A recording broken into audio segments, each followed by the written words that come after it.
Hola, ¿qué tal? Mi nombre es Jonathan Jaimes Nájera y les voy a hablar sobre el cálculo numérico de las frecuencias cuasinormales del potencial de Puch-Taylor perturbado. Este es el contenido de lo que veremos en esta sesión.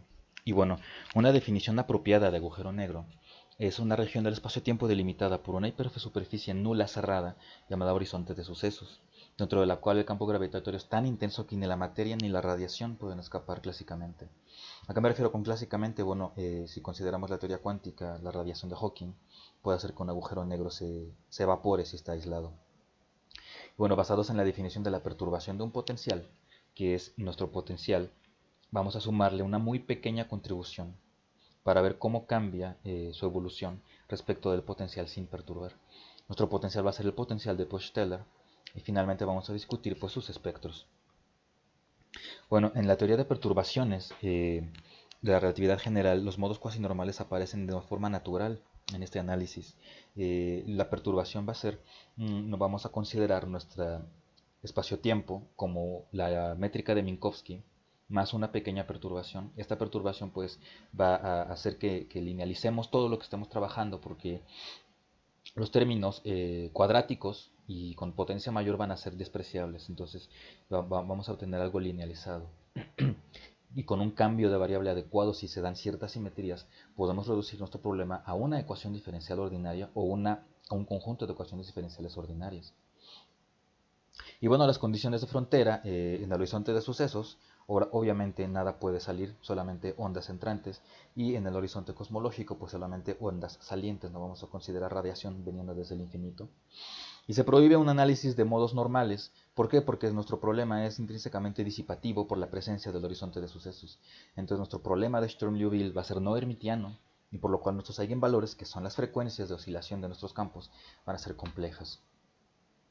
Y bueno, vamos a ver, por ejemplo, la métrica de nuestro problema está dada por la ecuación 1, mejor dicho, el elemento de línea. Y si consideramos la radiación de campos escalares propagándose alrededor de nuestro agujero negro, vamos a obtener la ecuación 2, por ejemplo. Pueden haber campos escalares, pueden haber campos electromagnéticos, puede haber incluso ondas gravitatorias propagándose alrededor de nuestro agujero negro.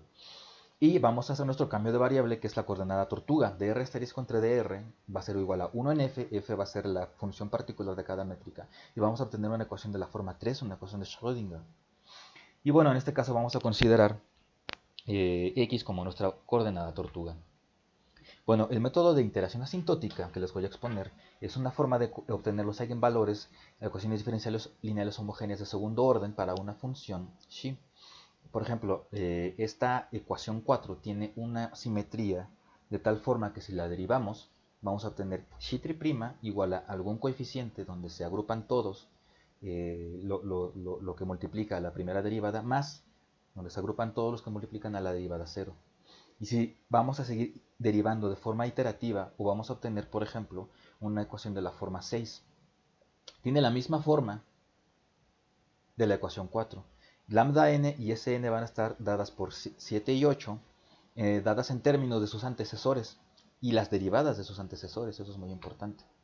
Para un valor suficientemente grande de n se propone que Sn entre lambda n va a ser igual a Sn-1 entre lambda S-1.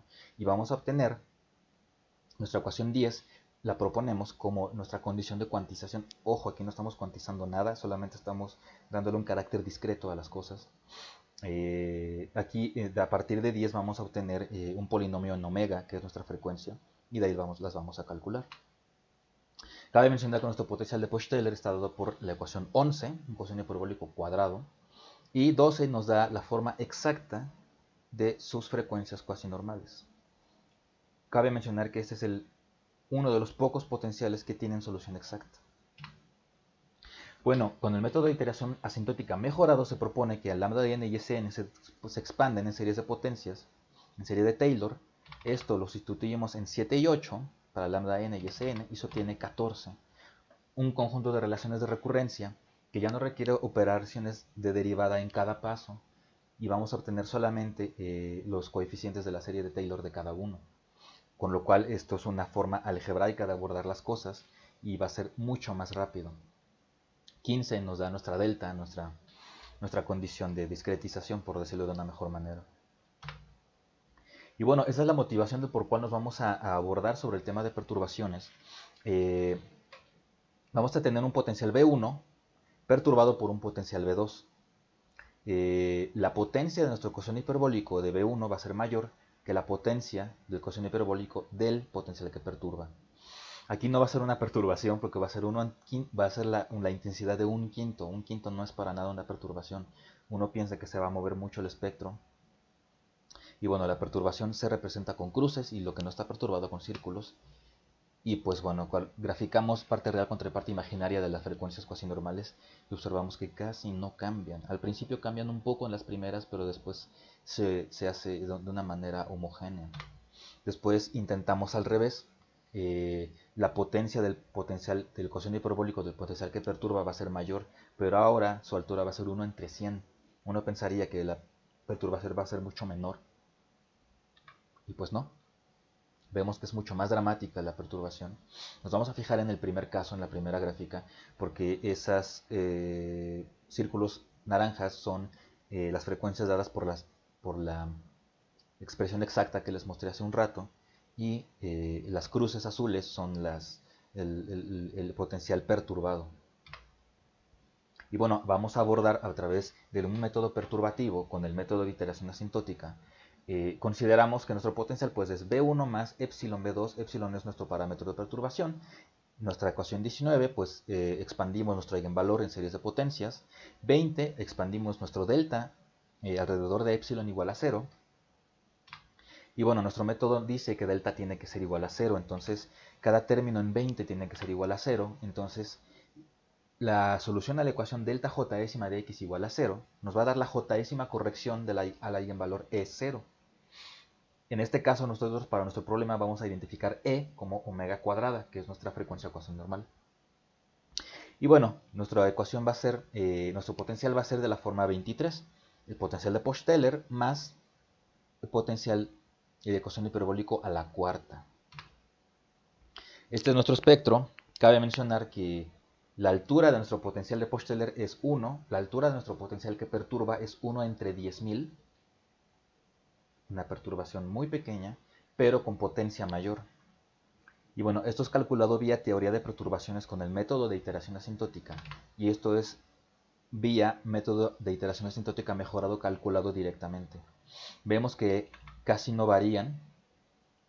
No hay mucha diferencia. Por ejemplo, en la primera frecuencia es a partir de la cuarta cifra significativa que empieza a cambiar. Bueno, la cifra después del punto que empieza a cambiar. Y por ejemplo, en la décima, pues vemos que es a partir de la segunda. Esto es natural porque conforme crece el número de modo, va a ser un poco más impreciso cada vez. Y bueno, este es el espectro del potencial perturbado. Ahora vamos a ver el espectro del potencial sin perturbar. La diferencia es tremenda. Tremenda. Observamos que menos 20, menos 40, menos 60, menos 80, mientras que el potencial perturbado, su espectro no llega ni a 1. Nosotros concluimos que la diferencia está en la potencia del coseno hiperbólico del potencial que perturba. Como esta potencia es mayor, aunque la intensidad sea 1 entre 10.000, lo perturba de manera tremenda, precisamente por la forma de este potencial. También mientras la potencia sea mayor, el potencial es un poco más cerrado. Va a ser una barrera un poco más cerrada, acercándose conforme crece nuestro exponente, acercándose por ejemplo a una delta de Dirac. Y bueno, concluimos que definitivamente el potencial de Poch-Teller es muy sensible ante pequeñas perturbaciones.